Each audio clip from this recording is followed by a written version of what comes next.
For decades after, Chicago would officially celebrate the anniversary of the fire. And they would have Catherine O'Leary reenactors, walk through town with a cow.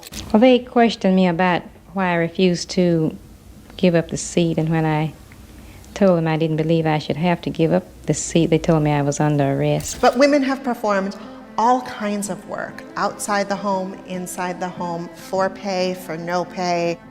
With this exhibit, we are hoping to really raise the question, what does it mean to say women's work? History class taught you a lot, but how much of it is actually true? From the myths we've all believed to the stories that shaped our understanding, some of these facts might surprise you. What if the heroes we admired weren't as perfect as we thought? Or what if key events unfolded completely differently than we were told? Today, we're diving into some of the biggest historical lies. And trust me, you won't look at history the same way again. Ready to question what you know? Gandhi's controversial actions. Mohandas Gandhi, rebel and holy man, was organizing the vast masses of India in an unprecedented resistance movement. Mahatma Gandhi is often regarded as a symbol of peace, nonviolence, and self-sacrifice. His role in leading India to independence from British rule has made him a revered figure worldwide. However, the image of Gandhi as a perfect, saint-like leader is not as clear-cut as it seems. While he is celebrated for his commitment to nonviolent resistance, there are aspects of his life and beliefs that complicate this idealized image. The public examination of Gandhi's personal life has intensified because of his contentious actions and his personal belief system. His marital relationship ended when he left his wife to start a new life with an architect who was male. He used his celibacy testing method to test his ability to withstand indecent temptation by demonstrating his testing process through sleeping with his grandnieces, who were, at that time, teenagers. Some people support his actions because they consider them to be part of his spiritual development, while others view these behaviors as serious ethical violations. Gandhi faced racial criticism because of his South African experiences, which shaped his racial perspective. During this period, he expressed racist sentiments toward black South Africans, believing in the superiority of Indians over Africans. His writings from this time reflect a disturbing belief in racial purity, a far cry from the ideals of equality he would later advocate for in India. Gandhi's nonviolent dedication, together with his numerous achievements, helped India to achieve independence. Yet his historical record remains imperfect. His imperfections remind us that even the most influential figures are human and complex, with both positive and negative aspects to their stories. Hold on, because the next part will challenge everything you thought you knew about American history. Non-whites and slavery in America. The story of slavery in the United States is often told through the lens of white slave owners, but this view does not represent the complete historical account. While most slave owners in the United States were white, there existed a surprising category of non-white slave owners who included African Americans among their ranks. The 1800s saw substantial numbers of wealthy African Americans in the southern states who practiced slavery through their ownership of slaves. William Ellison, who became South Carolina's biggest black slave owner, achieved wealth as an African American man. Ellison, who was born into slavery, eventually gained his freedom and went on to own 63 slaves. He utilized his 63 slaves to operate his 900 acres of land, which demonstrates that some African Americans worked within the same system that had previously enslaved them. Ellison's life story proves that people of African descent also participated in the practice of slavery, which became established among white populations. This situation does not exist as a single occurrence. The 1830s saw approximately 3,700 free black people who owned slaves. Some of these individuals bought their own relatives to protect them from being sold away, but others used slaves as labor to gain wealth and social status. The practice became established in locations where free black populations possessed land ownership rights that allowed them to buy economic assets. The existence of non-white slave owners creates difficulties for scholars who study American slavery. The system operated as a white supremacist framework, which affected all racial groups throughout society, including free black people who sometimes continued to practice the same injustices they had experienced. The study of this aspect of slavery provides essential knowledge, which helps to create an understanding of its full historical impact in American history. America's isolationist struggle. Before World War II started, most Americans showed no interest in fighting the war. The American population maintained strong isolationist views, despite the increasing danger that Nazi Germany presented. The aviator Charles Lindbergh and other public figures actively protested against American involvement in the conflict. Lindbergh believed that the war was Europe's problem and that the United States should avoid becoming entangled in foreign conflicts. He believed that America should concentrate on its own national goals instead of sending military forces to fight overseas wars, which would lead to unnecessary loss of life and national resources. Lindbergh's position as the leader of his organization created a power struggle between him and President Franklin Roosevelt, who believed that American military action served as the only way to protect national security and enforce international order. Roosevelt declared his support for England before the United States entered World War II,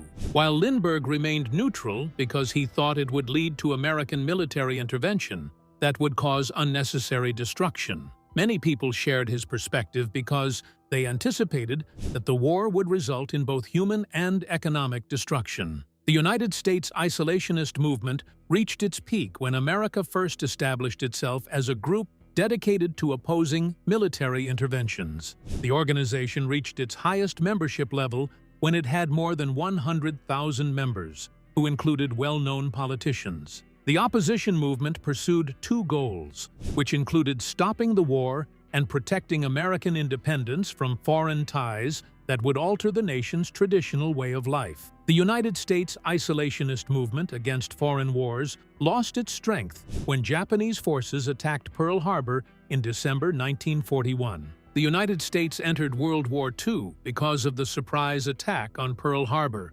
On December 8, 1941, one day after the attack, the United States Congress declared war on Japan, which ended American isolationism that had lasted throughout the war. The Great Chicago Fire Myth. In October 1871, one of the most devastating fires in American history broke out in Chicago. A tragedy known as the Great Chicago Fire of 1871. Destroying much of the city. The Great Chicago Fire lasted for 2 days and claimed over 300 lives, leaving around 100,000 people homeless. It spread quickly, engulfing about 2,000 acres of land and causing an estimated $200 million in damage. While the cause of the fire was never definitively determined, the most famous and enduring story points to a cow owned by Mrs. Catherine O'Leary. The story describes Mrs. O'Leary's cow as the animal that knocked over a lantern, which ignited a fire that destroyed Chicago. The story received widespread attention because the press at that time sought to identify someone who could be held accountable. The Irish immigrant fire victim became a scapegoat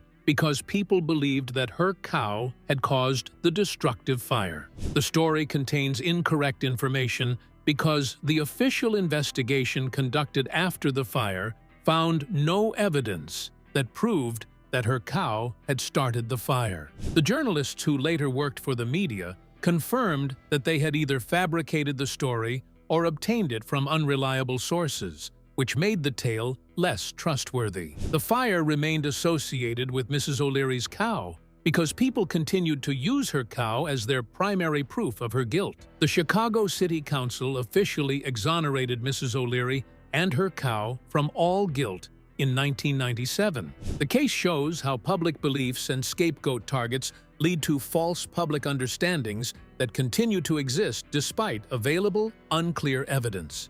Rosa Parks's strategic defiance.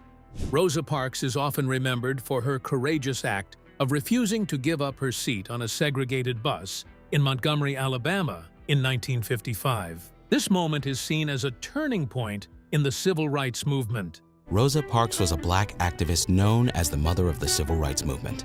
sparking the Montgomery bus boycott. However, what many don't know is that Parks's decision wasn't a spontaneous act of defiance, but a carefully thought-out protest. She had been a dedicated civil rights leader long before that fateful day. The National Association for the Advancement of Colored People, NAACP, has active members who work to solve racial injustice problems. She had witnessed the Southern abuse of African Americans and decided to fight against it. The reason she stayed in her seat was that she wanted to fight against segregation, which resulted in her discomfort. Through her actions, Parks wanted to create a movement that would fight for equal rights because she anticipated that people would join her cause.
Doubleday and baseball's true roots.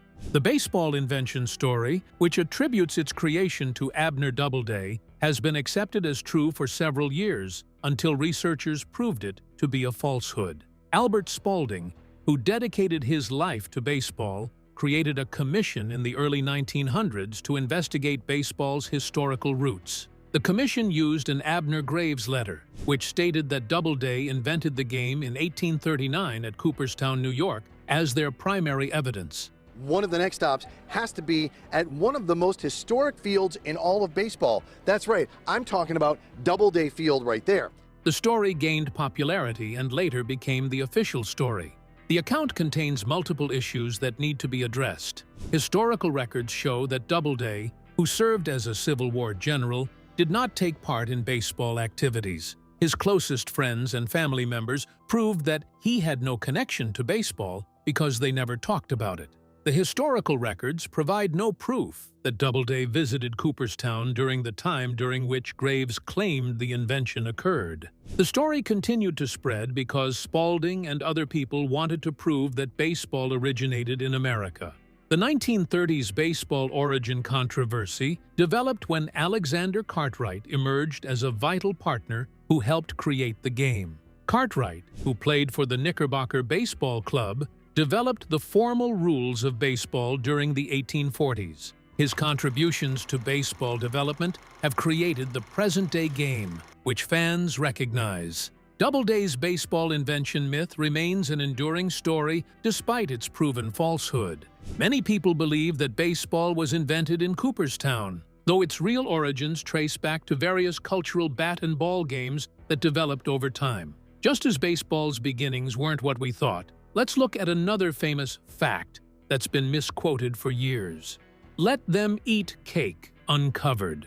The famous phrase, let them eat cake, is often attributed to Marie Antoinette, the Queen of France, during the late 18th century. It has been widely believed that she said this in response to hearing that the French people were starving due to food shortages. This image of a careless, out-of-touch queen who didn't understand the suffering of her people has long been used to symbolize the excesses of the French monarchy before the Revolution. However, historians now believe that Marie Antoinette never actually uttered these words. The philosopher Jean-Jacques Rousseau first recorded the phrase, "Let them eat cake" in his memoirs, which he wrote when he was still a young man. He claimed that a great princess had said these words when told that the French peasants were suffering. People believe that Rousseau referred to Marie Antoinette when he wrote his memoirs because he did not mention her name directly, and she was the queen at the time of publication. The story fit perfectly with the public's negative perception of her. The actual relationship between Marie Antoinette and her subjects developed into a common belief that historians have proven to be false. Historians have found no evidence that she ever made such a statement. She dedicated her entire life to finding solutions that would assist French citizens who faced multiple challenges during that historical period. The "let them eat cake" myth maintained its strong existence throughout the Revolution because it showed how aristocrats failed to recognize the difficulties that poor people faced. The phrase has developed into one of history's most enduring misconceptions: Kennedy's role in civil rights. John F. Kennedy, the 35th President of the United States, is often credited with advancing civil rights during his time in office. However, his initial response to the civil rights movement was more cautious than many realize. While Kennedy spoke out against racial injustice and supported desegregation, he was hesitant to push too hard on civil rights legislation early in his presidency, fearing it could harm his political agenda and alienate Southern Democrats. The Freedom Rides and Birmingham Campaign violent protests, which occurred in 1963, brought about changes to Kennedy's methods. The events demonstrated national awareness of the violence that African Americans experienced, which compelled the president to adopt a more powerful position. Through his sponsorship of a bill that became the Civil Rights Act of 1964, Kennedy started to support federal civil rights protection. The bill proposed to end segregation in public spaces while it created equal job opportunities and defended African American voting rights. Kennedy's efforts to pass the Civil Rights Act remained unfulfilled because he died before its passage. He was assassinated in November 1963, just months before the bill was signed into law. Lyndon B. Johnson, who succeeded him, dedicated himself to passing the bill through Congress while using Kennedy's death to unite Americans for the cause. JFE brought national attention to civil rights, but LBJ secured its historic legislation. Through his civil rights advocacy work, Kennedy supported civil rights, which resulted in major social changes because his actions created a pivotal moment in American history. American soldiers and war crimes. The image of American soldiers as good guys in World War II is often portrayed in films, but the reality was more complex. While the U.S. fought for freedom, some of its soldiers, especially in the Pacific Theater, were involved in war crimes that contradicted their heroic image. One of the darkest moments came in 1943 during the invasion of Sicily, when American troops under General Patton were responsible for the Biscari massacre, slaying at least 77 Italian prisoners of war. This act, along with other reports of indecent assaults by U.S. soldiers in Europe, painted a grim picture of the American military. American soldiers collected war trophies from Japanese soldiers, which included their ears and teeth. The soldiers took their trophies to their homes, especially a letter opener, which came from a Japanese arm and arrived at the White House as a present for President Roosevelt. The white hat image of the Allies during World War II presents an imperfect view of their actions. The good side fought for a just cause, yet their actions showed that they committed terrible acts during the war, which created complex historical realities that people need to understand better. Japan's attack beyond Pearl Harbor. The attack on Pearl Harbor on December 7, 1941, is one of the most infamous moments in American history, leading to over 2,000 deaths and the U.S. entering World War II.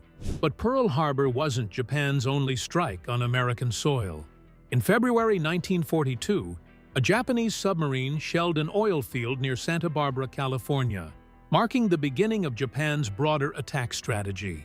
The Japanese submarine attacked a Columbia River fortification, and a Japanese pilot bombed Oregon with incendiary bombs, which he dropped from his aircraft. Japanese attacks produced only minor effects, but they demonstrated an increasing pattern of Japanese military actions against the United States. Japan also sent fire balloons, or kappas, across the Pacific.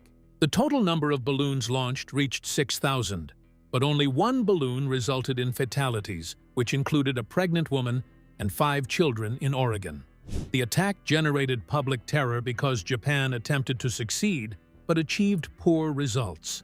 Japan launched an invasion of the Aleutian Islands in Alaska, which resulted in the establishment of military bases. The U.S. military response to this event involved an island-hopping operation that aimed to recover the lost islands. Japan created multiple military threats, which demonstrated that the United States faced warfare both in the Pacific and inside its territorial boundaries. Indigenous land ownership myths. It's commonly believed that indigenous peoples in North America had no concept of land ownership, but that's a myth. Many indigenous cultures had their own systems of land use, governance, and ownership long before Europeans arrived. Their relationships with the land were often communal, rather than based on private ownership. The indigenous peoples established their territory boundaries through their Northeast and Great Plains land, which they used for hunting, gathering, and farming activities. These areas were passed down through generations, with respect for the environment. The Cherokee and other southeastern tribes practiced agriculture through their individual farms, which they established throughout their territories. The landlessness myth developed its base because European land ownership systems defined land ownership through individual property rights. The settlers perceived indigenous land use through the lens of John Locke's philosophy, which deemed indigenous practices as wild and primitive according to their cultural standards. native peoples developed effective land management systems, which the settlers failed to recognize as legitimate and intentional systems of land stewardship. Indigenous peoples maintained sophisticated ways to manage their territories according to their actual customs. The people maintained continuous cultural relationships with their soil, which today remains essential to their communal identity. Understanding these systems is essential for discovering every aspect of indigenous land management, which has developed throughout history. Slavery was a Southern thing. People think of slavery as an issue that belongs to the Southern states, but they forget that it existed in Northern states too. The Southern economy depended on enslaved workers to produce cotton, but Northern states actively participated in the slavery system. The cities of New York and Philadelphia functioned as important centers for the transatlantic slave trade, where Northern merchants made money through the sale of enslaved individuals. The Northern states abolished their slavery system, yet they maintained an economic system that relied on it. The Northern textile mills operated their factories by using cotton that enslaved workers in the South produced. Northern businesses, which included banks and insurance companies, generated revenue from slavery after the practice became illegal. The belief that slavery existed only in the South prevents people from seeing how both regions contributed to maintaining the institution. The United States needs to understand slavery's complete effects, because this knowledge shows how slavery continued to shape American history. The real first Thanksgiving story. The first Thanksgiving in 1621 wasn't the harmonious feast we often picture. Instead, it was a small, tense gathering focused more on survival and diplomacy. The Pilgrims and the Wampanoag, led by Chief Massasoit, came together not for a holiday celebration, but to form a political and military alliance. The Wampanoag, weakened by disease, were cautious of the settlers. The food selection at the gathering proved to be completely different from how contemporary people eat their typical meals. The Pilgrims and Wampanoag ate venison, fowl, corn, beans, squash, and fish. People in that time period ate pumpkin pies and cranberry sauce because they did not possess sugar or ovens. The peaceful feast myth presents a false view that fails to show the real difficulties that existed between Pilgrims and Native Americans. The two groups worked together for the event, but their collaboration ended up bringing violence and land destruction to indigenous communities through colonization. The event serves as a unifying symbol, yet we must recognize the extensive suffering that occurs in the historical period that follows. The hidden resistance of slaves. The belief that enslaved people did not resist their captivity remains untrue. Although most slaves remained under control because of slavery's violent conditions, there existed multiple instances where they opposed their captors. People tend to underestimate the actual number of slave revolts and rebellions that occurred throughout history. The Stono Rebellion, which took place in 1739, became one of the first major revolts when about 100 enslaved people in South Carolina staged a rebellion against their masters to reach Spanish Florida. Slaves used this rebellion as a method to resist their slaveholders' control. The German Coast Uprising, which occurred in 1811, became another important rebellion that occurred in Louisiana. More than 300 enslaved people advanced toward New Orleans while they carried weapons to conduct their mission. The uprising demonstrated that slaves would fight against the oppressive system that controlled their lives. Even though Ville lost after 2 days of battle, the people showed their power through their brave actions, which enabled them to defeat their obstacles. The resistance movement included both extensive uprisings and individual acts of defiance, which involved common people. Enslaved people resisted their oppressors through the destruction of equipment, work slowdowns, and escape attempts. The Underground Railroad functioned as a highly recognized resistance network through which countless enslaved people escaped their bondage to seek liberty in northern states. Harriet Tubman worked as the most famous conductor who spent her life protecting human rights through her work, which helped countless enslaved people achieve freedom. The common belief about slaves' bodies, which states they never fought back, becomes false because their past contains multiple accounts of their courageous opposition. Get ready, because what's coming next will completely change your view on rebellion. Bastille Day, a chaotic beginning. Bastille Day, which the French people observe as their most significant national celebration, takes place every year on July 14th. The event commemorates the 1789 French Revolution, when Parisians attacked the Bastille, which functioned as both a prison and royal fortress. The storming of the Bastille is commonly viewed as the starting point of the French Revolution, which transformed both France and global dynamics. The holiday stands as a popular observance that commemorates freedom and the victorious struggle of citizens against tyrannical authority. The actual history of the Bastille Day events includes more complex details than the simplified version, which people widely accept as historical truth. The storming of the Bastille, which people usually see as a heroic battle for freedom, actually developed into an unorganized conflict that started because of rising tensions in Paris. The attack on the Bastille happened after it had stopped being a tool for political oppression. The prison held only a few political prisoners by 1789, which made the attack on the facility appear more like an emergency theft than a carefully organized rebellion. The revolutionaries who stormed the Bastille were mainly motivated by a desire for gunpowder and weapons, not just political freedom. The attackers believed that capturing the fortress would enable them to reduce the monarchy's power. The violent conflict that followed resulted in multiple prison guard fatalities, while the uprising became less of a heroic battle and more of a violent disturbance, which occurred because of public outrage and panic. Bastille Day has developed into a French freedom symbol, despite its origins as a chaotic, violent event. The storming of the event became idealized as the start of a worthy revolution, but its actual sequence of events proved to be much more intricate. And there you have it. History isn't always what we were taught. If you found this eye-opening, hit the like button and share your thoughts in the comments. Don't forget to subscribe for more surprising truths and deep dives. If you want to keep uncovering more hidden stories, click on the next video on your screen now. Thanks for watching.